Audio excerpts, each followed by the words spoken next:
The message arrived on a Tuesday morning, which somehow made it funnier. Captain stood on the bridge of the orbital station Defiant Hope, staring at the holographic display. The alien transmission had taken 3 days to decode, and now that they could read it, he wished they had spent more time checking if it was a joke. "Read it again," he said to his tactical officer. Cleared her throat, fighting back a smile. "To the species known as humanity, the Galactic Council has observed your civilization for 47 standard cycles. We have concluded that you are a threat to all peaceful life in this galaxy. You weaponize everything. You survive in conditions that would kill civilized species. You laugh at danger. You possess an emotional state called spite, which drives you to do impossible things. Therefore, we demand your immediate surrender and complete disarmament. You have 30 of your planet's days to comply. Failure to do so will result in military action. This is your only warning." Waited 3 seconds before he burst out laughing. Within moments, the entire bridge crew joined him. The chief engineer laughed so hard he had to sit down. "They're serious?" asked, wiping his eyes. "They actually think this will work?" "Apparently," said, still chuckling. "Forward this to Earth Command. Admiral needs to see this." On Earth, in the military command center deep beneath the mountains of Korea, Admiral watched the message for the 3rd time. Her staff stood around her, and she could see some of them shaking with suppressed laughter. "Let me understand this correctly," said slowly. "They watched us for 47 years, saw everything we've done, and decided the best approach was to threaten us." Her second-in-command, a young officer named, nodded. "Yes, Admiral. They also sent a list of our crimes against galactic peace." "Show me." The list appeared on the screen. Read through it, her eyebrows rising with each item. Humans survived radiation that killed other species. Humans created entertainment media simulating warfare. Humans made weapons from common household items. Humans used something called sarcasm that confused other species. Humans had pets that were descended from predators. Humans engaged in activities for fun that other species considered suicidal. "They listed skydiving as a crime against galactic peace," said flatly. "Also rock climbing, deep-sea diving, and something they call the consumption of capsaicin for pleasure," added. "I think they mean hot sauce." Stood up, "Get me Defense Minister, and someone leak this to the media. I want every human on Earth to see what we're dealing with." The message went viral in under an hour. The extranet exploded with memes, jokes, and commentary. Artists created posters showing aliens running away from bottles of hot sauce. Comedians held special shows. Music producers made songs about it. By the end of the day, Galactic Council was trending across every social media platform. Defense Minister held a press conference that evening. He stood at the podium, the alien message displayed behind him, and tried very hard to keep a straight face. "Ladies and," he began, "we have received an interesting communication from our galactic neighbors. They have expressed concern about humanity's continued existence and have given us 30 days to surrender." A reporter raised her hand. "Minister, what is the government's response?" Smiled. "Our official response is currently being prepared. Unofficially, I'd like to remind the Galactic Council that we are a species that evolved on a planet that actively tried to kill us for millions of years. We survived ice ages, super volcanoes, pandemics, and our own worst tendencies. We learned to fly despite having no wings. We went to space despite having no natural resistance to vacuum. We split the atom. We cured diseases that killed billions. We did all of this while fighting each other, fighting our planet, and fighting the universe's apparent desire to make us extinct." He paused, letting his words sink in. "So to answer your question, humanity is not afraid. We are, however, deeply entertained." The press conference became the most watched broadcast in human history. Clips of it spread to every corner of human space and beyond. The galaxy was watching now, curious about this strange species that responded to threats with humor. Back on Defiant Hope gathered his senior staff. They had 30 days, and while everyone was laughing, they still needed a plan. "They'll come," he said seriously. "This isn't just posturing. They have thousands of ships, and they genuinely believe we're dangerous." "We are dangerous," pointed out. "They're not wrong about that." "True," admitted. "But they made a mistake. They told us we had 30 days. That means they don't understand the most important thing about humans." Grinned, "What's that?" "Tell a human they can't do something, and they'll do it just to prove you wrong. Tell a human they have limited time, and they'll accomplish in days what should take years. And tell a human they should be afraid." Smile was sharp. "Well, that's when things get interesting." Down on Earth, in research facilities hidden across the globe, scientists and engineers were already at work. They weren't building conventional weapons. They were building something better, something the aliens wouldn't expect. Doctor, who had studied every alien species humanity had encountered, sat in her lab reviewing the Council's message. She was being interviewed by multiple news agencies, and her words were spreading across human space. "Why aren't we afraid?" she said to one reporter. "Because fear is a choice, and we've chosen something else. The universe has been trying to kill us since we were single-celled organisms in toxic oceans. Every step of our evolution was a fight. Every advancement came from someone refusing to accept that something was impossible. The Galactic Council thinks they're the first to threaten us. They're not even close." The 30-day countdown began. While the galaxy watched and waited, humanity did what it always did when faced with impossible odds. They laughed, they planned, they prepared. And somewhere in the darkness between stars, the Galactic Council's fleet began to move, confident in their overwhelming power, unaware that they had just made the biggest mistake in galactic history. They had given humanity a deadline. The Galactic Council expected panic. They got memes instead. 3 days after the ultimatum, Council scouts positioned themselves in stealth orbits around Earth and human colonies. Their mission was simple: observe the species as it prepared for its final days. They expected to see military mobilization, civilian evacuations, desperate defense preparations. What they saw confused them completely. The lead scout, a being from a species that valued order above all else, watched humans go about their daily lives. Some went to work. Some went to school. Some gathered in public spaces not to discuss survival strategies, but to share jokes about the Council's message. The scout recorded everything and sent reports back, each one more bewildered than the last. "Subject population shows no signs of distress," one report read. "They have created digital images mocking our fleet composition. They are sharing these images at an alarming rate. We do not understand." Another report noted, "Humans have begun organizing social gatherings they call end-of-the-world parties. These appear to be celebrations, not mourning rituals.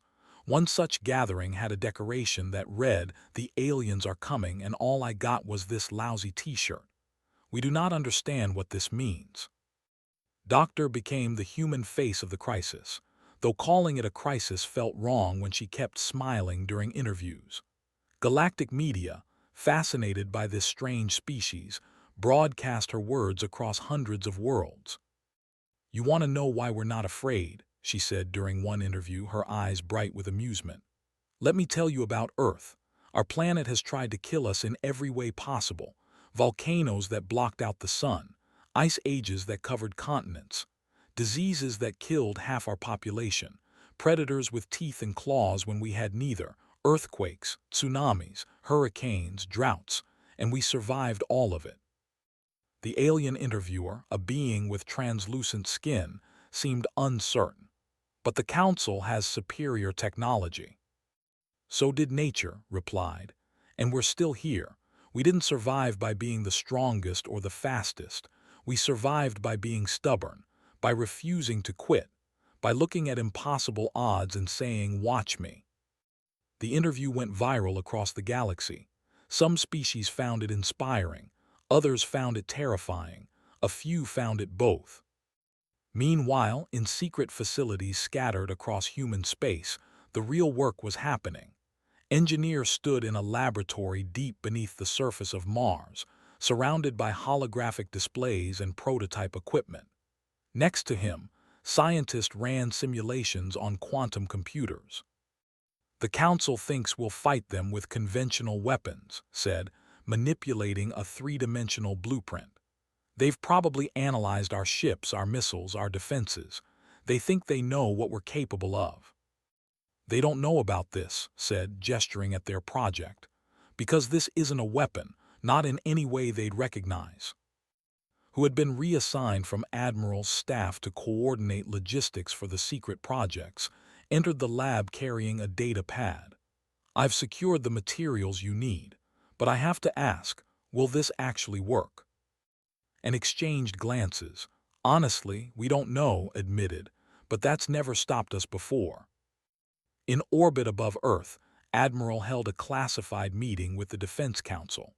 The room was secure, shielded from any possible surveillance. Around the table sat representatives from every branch of human military and civilian defense. "Let's be clear about our situation," began. "The Galactic Council has more ships than us, more firepower, more resources. In a straight fight, they would win." "So we don't fight straight," said one general. "Exactly," agreed. "They've made an assumption about us. They think we'll be afraid. They think we'll fight like they expect us to fight. They think they understand us." She pulled up a holographic display showing the Council's threat assessment of humanity. The document was hundreds of pages long, detailing human biology, technology, and behavior patterns. "This is comprehensive," continued, "but it misses the most important thing about humans. We don't just fight to survive, we fight to win. And when we can't win by their rules, we change the rules." One of the civilian representatives, a scientist who had worked on the Mars colonies, raised her hand. "Admiral, what if we don't want to fight at all? What if there's a diplomatic solution?" His expression softened. "I would prefer that, but they didn't come here to negotiate. They came here to intimidate us into surrender. The time for diplomacy was before they threatened us. Now," she smiled grimly, "now we show them why threatening humans is a bad idea." On the 20th day of the countdown, something unexpected happened. The Galactic Council received a transmission from Earth. Not a surrender, not a plea for mercy, an invitation. Doctor appeared on screens across Council space. "To the Galactic Council," she said calmly, "we've received your ultimatum, we've considered your concerns, and we'd like to offer an alternative. Send a delegation to Earth, not warriors, not politicians. Send scientists, observers, people who want to understand rather than judge. Let us show you who we really are. You have 10 days left in your deadline. Give us 3 of those days. If after seeing Earth and meeting us face to face, you still believe we're a threat, we'll discuss terms. But make the decision based on knowledge, not fear." The Council debated for 2 full days. Some species wanted to reject the offer immediately. Others were curious. Eventually, curiosity won, though barely. A delegation was assembled, 20 beings from 20 different Council species. They were given strict instructions: observe only, do not engage, report everything. The delegation arrived on Earth on the 23rd day. They were greeted not by soldiers, but by children. Human children, holding flowers and handmade welcome signs, singing songs in various alien languages. The delegation's leader, an elderly being named who valued logic above emotion, stood confused. "This is not a military installation." "No," said, walking up to greet them. "This is a school. We thought you should see how we raise our next generation. Come, let us show you why you don't need to fear us." For 3 days, the delegation traveled across Earth. They saw cities where humans of different backgrounds lived together. They saw hospitals where humans saved lives. They saw farms, schools, art galleries, and research centers. They saw humans being kind to each other, creative, curious, and yes, sometimes violent, but always striving to be better. On the final day, stood at the edge of the ocean, watching the sun set. Doctor stood beside him. "You are a paradox," said finally. "You create weapons but also art. You fight each other but also love each other. You know you will die but you laugh anyway. I do not understand you." "That's because you're trying to fit us into categories that make sense to you," replied. "Humans don't make sense. We're contradictions. We're messy. We're unpredictable, but that doesn't make us a threat. That makes us human." Turned to her. "The Council will not cancel the attack based on my report alone." "I know," said, "but at least now when the war starts they'll know exactly what they're fighting for and against." The delegation left Earth on the 26th day. The countdown continued, and across human space the preparations shifted from amusing defiance to serious readiness. The laughter hadn't stopped, but underneath it now ran a current of steel. The galaxy had proclaimed war. Humanity had tried peace. Now, both sides waited to see what the final 4 days would bring. The deadline passed at midnight, Earth Standard Time. The Galactic Council fleet emerged from faster-than-light travel at the edge of human space exactly as the clock struck 0. 5,000 ships representing 47 different species, arranged in perfect military formation. It was the largest combined fleet ever assembled in galactic history. They had come to teach humanity a lesson about respecting superior civilizations. What they found waiting for them was not what they expected. Captain stood on the bridge of the Defiant Hope, now leading a fleet of 300 human vessels. The ships looked outdated compared to the sleek alien designs. Some were military craft, others were converted civilian ships. A few were mining vessels that had been hastily armed. They should have looked desperate. Instead, they were playing music. Said calmly, "Increase volume on external speakers." The tactical officer grinned and loud, defiant human music blasted across all frequencies. Rock and roll, classical symphonies, hip-hop, songs from every human culture mixed into a declaration that transcended language. The message was clear: we're not afraid of you. The Council's admiral, a being from a species that communicated through color changes, flickered in confusion. According to all military doctrine, the humans should be attempting to negotiate or preparing defensive positions. They were doing neither. "This is Council fleet primary to human vessels," the admiral broadcast. "You are in violation of galactic law. Stand down and prepare to be disarmed." Response was broadcast across all channels. "This is Captain of the Earth Defense Fleet. You traveled across the galaxy to threaten us in our own home. You demanded we surrender without ever meeting us. And now you're surprised that we're not cooperating." He paused. "Tell me, Admiral, have you ever heard the human expression 'come and take it'?" The first shot came from the Council fleet 3 minutes later. The battle began, and immediately nothing went according to the Council's plans. Human ships scattered in seemingly random directions, breaking every tactical formation the Council had studied. But it wasn't random. Coordinated with other tactical officers across the fleet, and the humans moved like a school of fish, each ship aware of every other ship's position.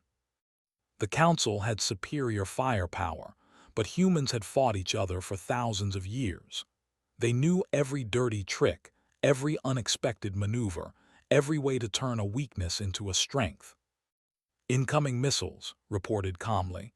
17 no 23 targets. "How's our point defense?" asked. The engineer's voice came through the comm. "Primary system is offline. Secondary system is damaged. Tertiary system is held together with spare parts and optimism." "So normal operating conditions," said. "Fire when ready." The Defiant Hope shuddered as missiles impacted its hull. Alarms blared. Damage reports flooded in. The ship should have been crippled. Instead, it kept fighting. This was the first thing the Council learned about human engineering: redundancy. Every system had a backup. Every backup had a backup. Humans built their ships expecting them to break because human ships always broke, so they planned for it. Worked frantically in the engineering bay, rerouting power, bypassing damaged systems, and keeping the ship running through sheer stubbornness. When the main reactor showed signs of failing, he diverted coolant from life support. When that wasn't enough, he manually adjusted containment fields while standing in radiation that would have killed most species instantly. "Captain, I've got an idea," said over the comm. "Is it safe?" asked. "Absolutely not." "Do it." Grinned and began modifying the mining laser that the Defiant Hope had kept from its civilian days. Within 10 minutes, he had turned an industrial tool into a weapon. It wasn't elegant. It wasn't efficient. But when he fired it at a council ship, the alien vessel's shields flickered and died. "Did that actually work?" asked, surprised. "It worked," confirmed, already targeting 3 more ships. "Do it again." Across the battlefield, other human ships were improvising in similar ways. A colony transport launched its cargo containers as kinetic weapons. A science vessel used its sensor array to jam council communications. A medical ship broadcasted false surrender signals while actual combat ships flanked the distracted enemy. The council had protocols for warfare. Humans had creativity. But the council had numbers. For every human ship that scored a victory, 2 more council vessels joined the fight. The battle spread across thousands of kilometers of space, and slowly the humans were being pushed back. On the bridge of his flagship, the council admiral watched his tactical displays with growing frustration. Yes, they were winning, but they were winning too slowly, and they were losing more ships than predicted, much more. Worse, the human communications they were intercepting made no sense. Instead of coordinating attacks, the humans seemed to be joking. "Defiant Hope, this is mining ship Dauntless," one transmission said. "We just hit them with 3 tons of processed iron ore. Thoughts?" "Beautiful's voice replied. "Inelegant but beautiful." "Should we try the nickel next?" "Absolutely, make it rain." Another channel had 2 human pilots engaged in what the council's translators identified as trash talk. They were insulting each other's flying skills while simultaneously destroying council fighters. A third channel was even stranger. Human crew members were placing bets on the battle's outcome while actively fighting in it. The council admiral couldn't understand it. These beings were facing death and treating it like a game.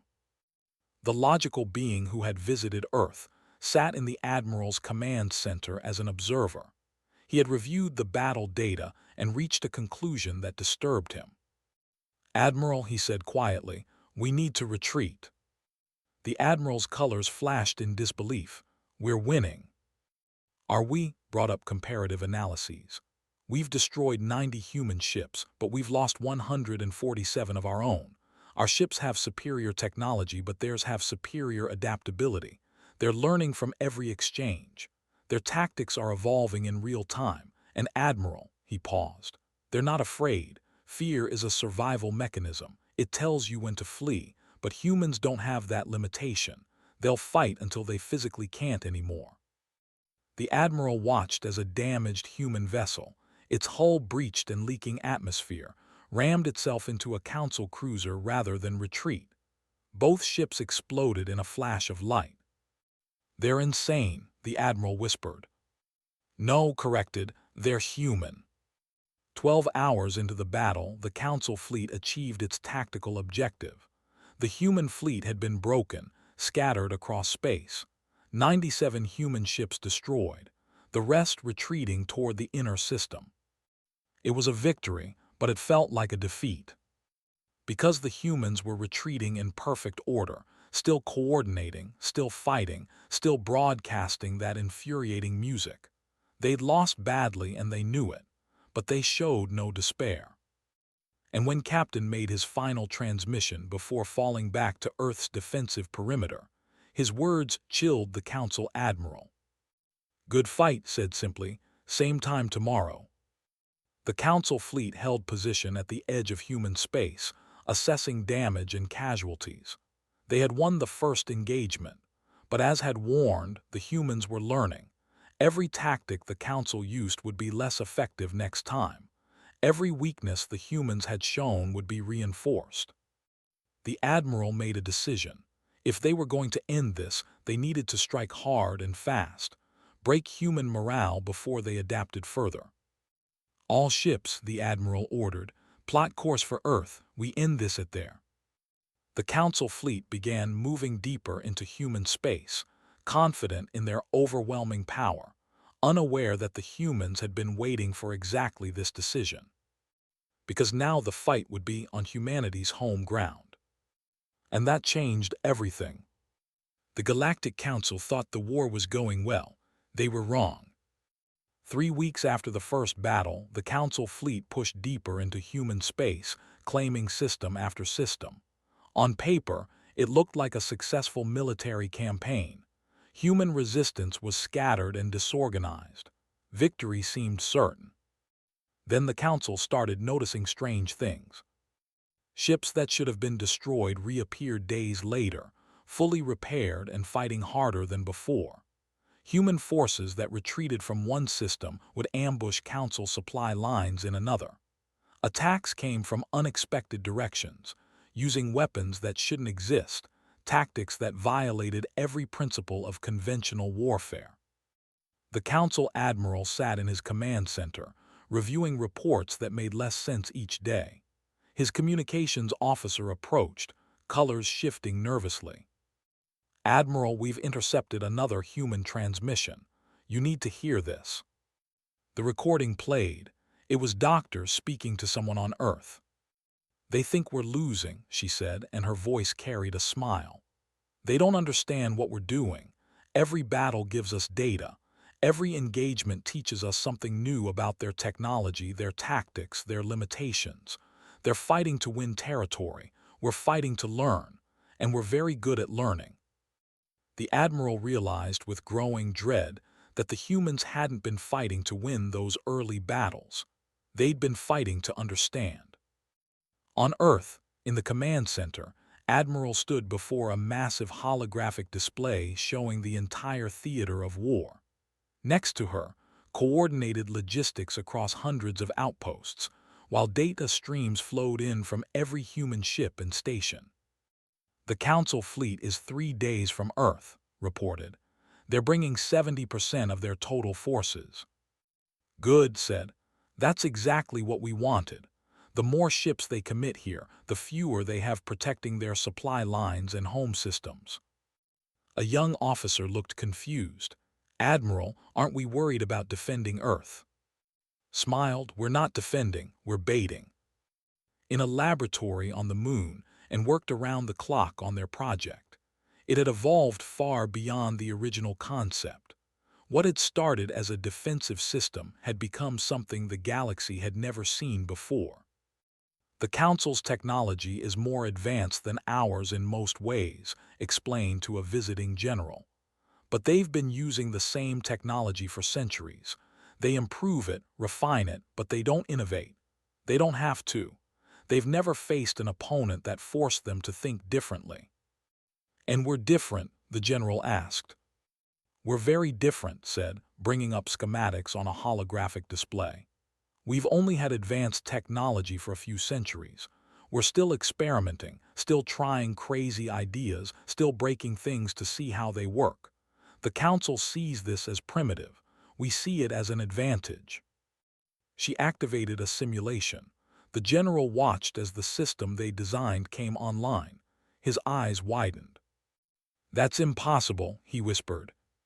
"That's what they'll think too," agreed, "right up until it works." Meanwhile, something else was happening across human space, something the Council hadn't anticipated. Civilians were volunteering. Not just trained military personnel, but ordinary people. Teachers, engineers, doctors, artists, students. They modified civilian ships, created makeshift weapons, formed guerrilla units. When Council forces occupied a human colony, They found themselves facing not a defeated population but an angry one. Coordinated this civilian response, turning chaos into organized resistance. A cargo hauler captain who knew every asteroid field became a scout. A retired engineer who had built mining stations taught others how to turn industrial equipment into weapons. A teacher who spoke 6 alien languages ran psychological operations against confused council troops. The council had superior soldiers, but humans had an entire species that refused to quit. The turning point came during the Battle of the Belt. The asteroid belt between Mars and Jupiter was full of mining operations, shipping lanes, and human settlements. The Council fleet entered it expecting easy passage. What they got was a nightmare. Human forces had turned the entire region into a trap. Asteroids that should have been empty contained hidden weapon platforms. Mining ships that appeared unarmed suddenly revealed missile batteries. Even the civilians got involved, using construction equipment to hurl rocks at passing council vessels. Captain led the defense, his repaired ship darting between asteroids with reckless precision, coordinated with dozens of other ships, creating a web of overlapping fire that the council couldn't penetrate without taking losses. "They're adapting to our tactics," the council admiral noted with alarm. "They're using our own maneuvers against us." Still serving as an advisor, nodded grimly. "I warned you. Humans learn, it's what they do. Give them a problem and they solve it. Give them a weapon and they improve it. Give them time and they become unstoppable." "We haven't given them time," the admiral protested. "The war has only been going on for weeks." "For humans, that's plenty," said. "Prove this point by jury-rigging a new weapon system mid-battle." He took a damaged council ship they'd captured, reversed-engineered its shield technology, and installed it on 3 human vessels in under 6 hours. It shouldn't have been possible. The technologies were completely incompatible. But didn't care about should or shouldn't. He cared about making it work. "Captain, new shield system is online," he reported. "It's unstable, inefficient, and will probably explode if we push it too hard." "So we won't push it too hard," replied.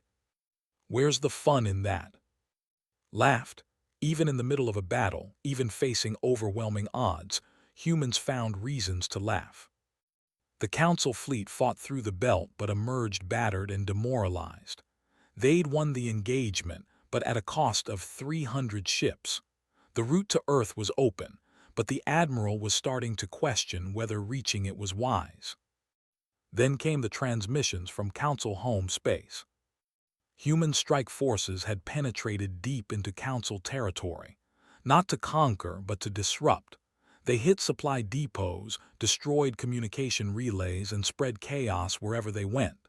The raids were small but effective. More troubling were the broadcasts. Humans were talking to Council civilians, showing them recordings from Earth, explaining their side of the conflict. Some Council species were starting to ask questions their governments didn't want to answer. "Why did we attack them?" one transmission asked. "What threat did they actually pose?" The Council was fracturing. Species that had united against the human threat were now arguing among themselves. Some wanted to continue the war. Others wanted peace. A few were starting to question whether the Council itself was the real threat. Watched all of this unfold and came to a conclusion. He requested a private meeting with the admiral. "We're not fighting a war," said quietly. "We're fighting an idea, the idea that humans can be intimidated, the idea that they'll surrender when facing superior force, the idea that they're like us." He paused. "They're not like us, and we can't beat them by fighting the way we've always fought." "What are you suggesting?" the admiral asked. "I'm suggesting that humans didn't start this war. We did, and they're not fighting to destroy us. They're fighting to prove they deserve to exist. Maybe it's time we listened." But the admiral had his orders from the Council. 3 days until Earth. 3 days until the final battle. On Earth, preparations reached their peak. Every defense platform was armed. Every ship was ready. Every human knew what was coming. Doctor gave one last interview before the battle. Her words were broadcast across both human and council space. "To the Galactic Council," she said, "you came to our home, you threatened our families, you tried to make us afraid, but fear is something we've lived with our entire existence. It doesn't control us anymore, so come. Bring your fleet, show us what you've got, because win or lose, we'll still be standing at the end. That's what humans do. We stand, we fight, we survive, and we never ever surrender." The countdown began. 3 days until Earth. 3 days until the galaxy learned what happens when you threaten humanity's home. And deep in hidden facilities across human space, and activated their final project, the one they'd been building since the war began. The galaxy thought it knew what humanity was capable of. It was about to learn otherwise. The Council fleet arrived at Earth with 4,000 ships. It was the largest armada ever assembled, representing the combined might of 47 civilizations. They came to crush humanity once and for all. Earth waited. Captain stood on the bridge of the Defiant Hope, now part of a defensive fleet of only 400 vessels. They were outnumbered 10-1. By all tactical analysis, they should lose, but had stopped caring about what should happen weeks ago. "All ships report ready," said calmly. "Defense platforms are online, surface batteries are charged, and the civilian volunteers are in position." "Civilians," the Council Admiral's transmission came through, colors flashing in disbelief. "You armed civilians." "We didn't arm them," replied. "They armed themselves. Turns out when you threaten someone's home, they get creative. You're about to see exactly how creative humans can be." The battle for Earth began at dawn. The Council fleet came in waves, trying to overwhelm the defenders through sheer numbers. For the first hour, it looked like their strategy would work. Human ships fell back under the massive assault, taking heavy damage. Then activated the surprise they'd been preparing. From hidden positions across the Moon, Mars, and Earth's orbital stations, new weapons came online. Not traditional missiles or lasers, but something the Council had never seen before. Weaponized gravity wells that pulled Council ships off course. Electromagnetic pulses that fried their navigation systems. Kinetic kill vehicles accelerated to impossible speeds using experimental drives. "What is this?" the Council Admiral demanded. "Innovation," Admiral replied from Earth Command. "You've been using the same technology for centuries. We've been inventing new technology for fun. Did you really think we'd fight you with conventional weapons?" And's project revealed itself in full. It wasn't a single weapon, but a network of systems working together. Satellites that could redirect energy. Platforms that manipulated local physics. Stations that generated fields the Council's sensors couldn't detect. It was impossible technology, except humans didn't believe in impossible. The tide of battle began to shift. Coordinated the civilian fleet from a command center on Earth. Thousands of converted cargo haulers, mining vessels, and pleasure craft joined the fight. They weren't elegant or efficient, but there were so many of them, and they were all piloted by people defending their home. One civilian ship, a former luxury yacht now armed with improvised missiles, broadcast a message that went viral across the battlefield. They wanted war. "We're giving them a family reunion. Everyone's invited." The humor, even in the middle of desperate combat, was so fundamentally human that it confused the Council forces. How could these beings laugh while dying? The answer was simple. Humans had learned long ago that laughter was a weapon against fear, and fear was the Council's greatest tool. Without it, their whole strategy fell apart. The real turning point came when made a decision that terrified even his fellow humans. He had been analyzing captured Council ships and found something interesting. Their shield technology was based on a single critical component. Disable that component, and the shields failed. "I can take out their command ship," he told Admiral, but I need to board it." "That's suicide," said flatly. "Probably," agreed, "but it'll work." Wanted to refuse, but she saw the determination in his eyes. She'd seen that same look in thousands of humans throughout this war. The look that said, "I know this is crazy, but watch me do it anyway." "Do it," she said finally, "but come back alive." Assembled a team, 20 volunteers including, who refused to let him go alone. They took a small, fast ship and headed straight for the Council flagship. The plan was insane. They had to get past thousands of defensive weapons, board a ship designed to repel invaders, fight through trained Council soldiers, and disable the command ship's shields from the inside. The odds of success were less than 1%. They did it anyway. Ship weaved through the battle, taking hits that should have destroyed it, rerouted power, shut down non-essential systems, and kept them flying through sheer skill and stubbornness. When they reached the Council flagship, they didn't try to dock properly. They just crashed into the hull and cut their way inside. The boarding action lasted 40 minutes. It was brutal, desperate, and completely unprecedented in galactic warfare. The Council soldiers were trained and experienced, but's team fought with the fury of people defending their entire species. Reached the shield generator first.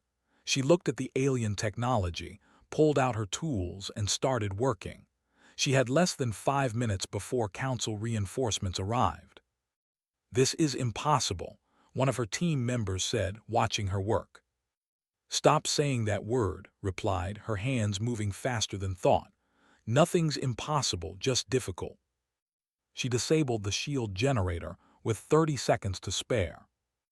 Outside the ship, Captain saw the Council flagship's shields flicker and die. He didn't hesitate. "All ships," he broadcast, "target the flagship, everything we've got."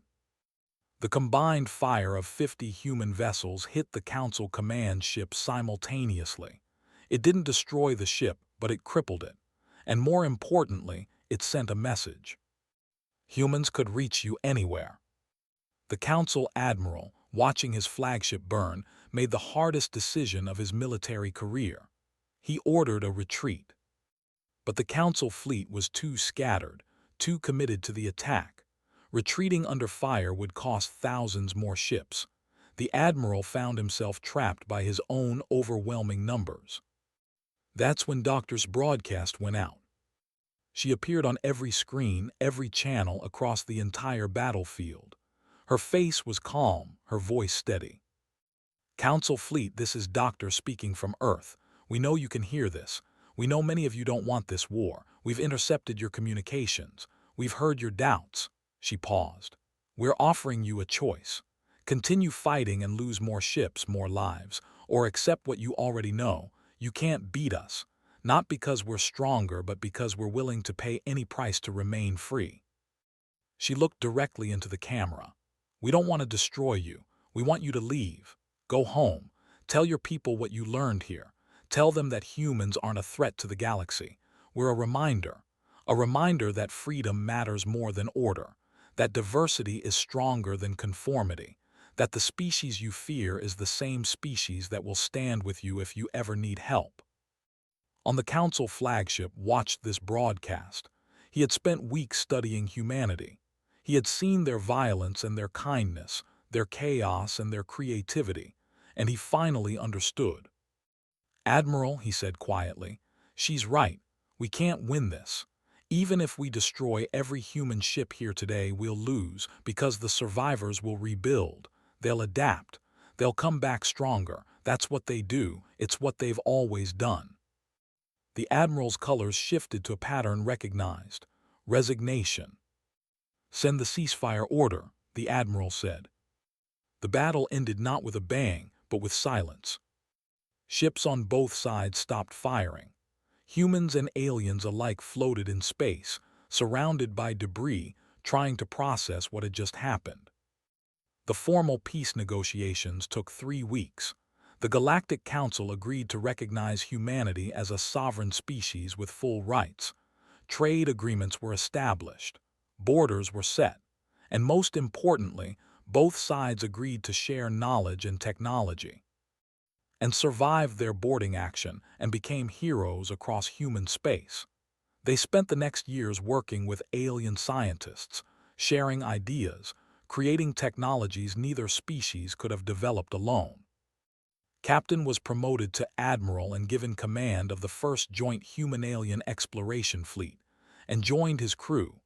Their mission was to explore the galaxy, not as conquerors but as partners. Doctor became the director of the first university, where young humans and aliens learned together. She taught xenobiology and philosophy, always starting her classes with the same question: what does it mean to be alive? Admiral retired after the war and wrote a comprehensive history of the conflict. The book became required reading in both human and council military academies. Its final chapter was titled Why We Fight, and it concluded with a simple observation: fear makes you dangerous, purpose makes you unstoppable. Took over logistics for the new combined fleet, coordinating resources across dozens of species. She often joked that organizing human civilians during the war had prepared her for anything. As for the Galactic Council, the war changed them. They had believed they represented the pinnacle of civilization. Humanity showed them they were wrong, not because humans were better, but because they were different, and that difference mattered. 5 years after the war, a new species made contact with the galaxy. Young, aggressive, and convinced they were superior to everyone else. They issued an ultimatum to the Council demanding submission. The Council's response was immediate. They sent a single ship with a simple message: before you make any decisions, you should meet someone. That someone was Captain. He met with the new species and told them a story. The story of how the galaxy once proclaimed war on humanity, and how humanity responded not with fear, but with laughter. You can threaten us if you want, said to the young species, but understand what you're starting. You're not fighting one species anymore. You're fighting all of us, and we learned from the best teachers, he smiled. We learned from our mistakes. The new species, their ultimatum. And across the galaxy, on human ships and alien stations, in bars and classrooms and command centers, people told the story of the war. The story of how humanity faced annihilation and refused to be afraid. The story of how the galaxy proclaimed war, and humanity only laughed. Because in the end, that's what humans did best. They faced the impossible, smiled at the odds, and found a way to win. Not through superior force or technology, but through sheer, stubborn, impossible determination. And the galaxy was better for it.